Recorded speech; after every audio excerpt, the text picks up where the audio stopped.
Hello, magandang araw po sa inyong mga kabayan. Johnny the Bagger po ang inyong kapaglingkod. Narito tayo ngayon sa Tumana, Marikina. So yan ho yung Tumana Bridge. At kung kayo ay na-impound ang inyong mga sasakyan, dyan po ang ending ninyo. Tumana Bridge, and then gagawin lang po kayo dyan. Pakanan kung galing kayo rito, parte ng Marikina. Kung galing kayo ng QC, kakaliwa lang kayo dyan. At doon po sa may ilaw-ilaw na yon, naka-impound ang inyong mga sasakyan.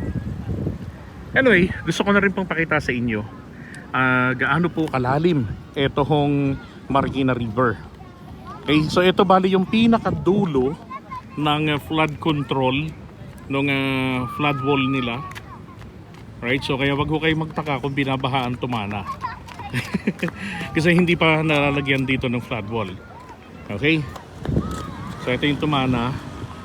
Yan. Meron silang ano ba tawag dito, yung floodgate, tama.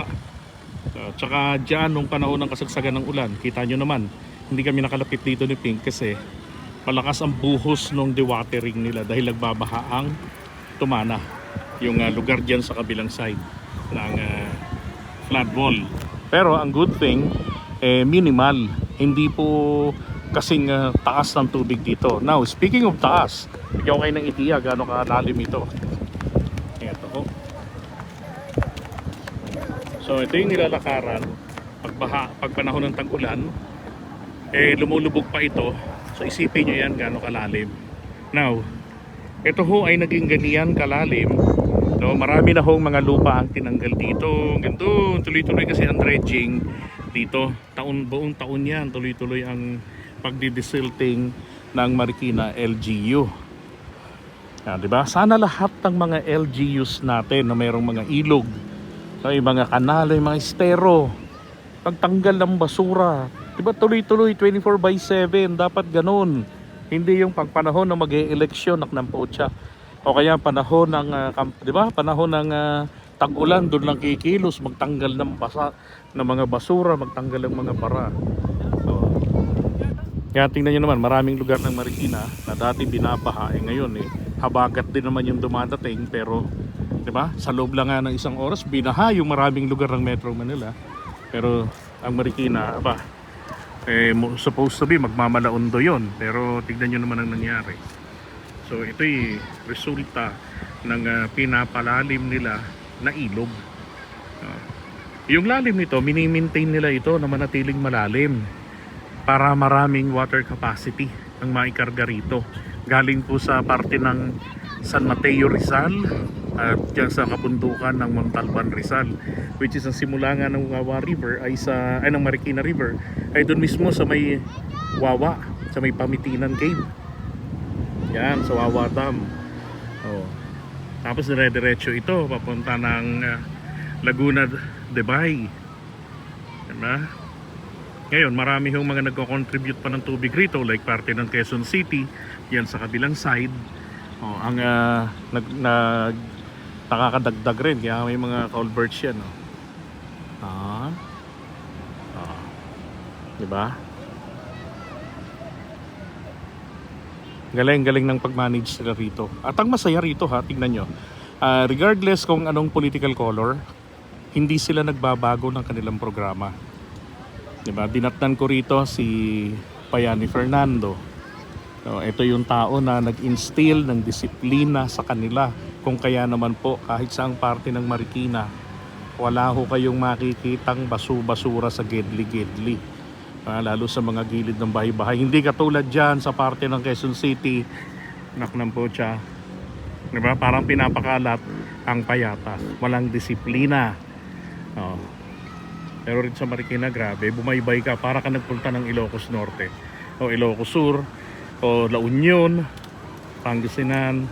Malinis ang Ilocania. Rito ganun din. Pero ito gusto ko lang pakita talaga sa inyo gaano to kalalim, gaano kalawak ang tubig, diba? Gaano karami ang volume ng tubig na kaya nitong i-hold. Isipin nyo, ito pa lang ang dulo ng flood control nila, or simula ng flood control nila, kung ano man tawag nyo rito, ng flood wall, Yan. Tapos hanggang doon sa bayan na tinatawag nila sa may Santo Niño, doon sa kabilang tulay. Oh, yung merong gauge diyan sa may pinaka-poste ng tulay para nalalaman kung anong water level na. Dito kasi sa Tumana, meron din pala. Ayun, no, sa may harapan.